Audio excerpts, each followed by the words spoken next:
Vanguard is known for its low-cost investment options that are perfect for long-term investors. As we approach 2026, it's time to start making some smart investment choices. So whether you're looking for growth, for income, or for diversification, Vanguard offers a range of funds that can align with your goals. So let's dive into some of the best options now that we're in 2025. So this is not financial advice, it's for educational purposes only. Here are the 5 best Vanguard investments for 2025 into 2026.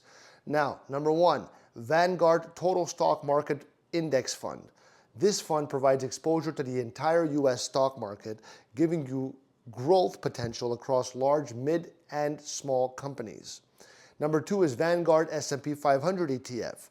It's ideal for those who want to focus on large cap stocks. This fund tracks the performance of the top 500 US companies.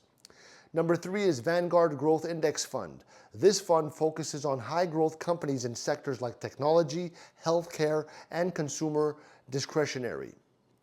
Perfect for those seeking growth. Vanguard Dividend Appreciation ETF, that's number 4. For those looking for income, this fund invests in companies that have a strong history of increasing their dividends year after year. Number 5 is Vanguard Real Estate Index Fund. So if you want to add real estate exposure to your portfolio, this fund gives you access to a diverse range of real estate investment trusts for growth and income. Now, I'll put this all in the description. These Vanguard funds offer a great combination of diversification, low fees, and potential growth to set you up for success in 2025 and beyond. If you like this video, leave me a like. I love you.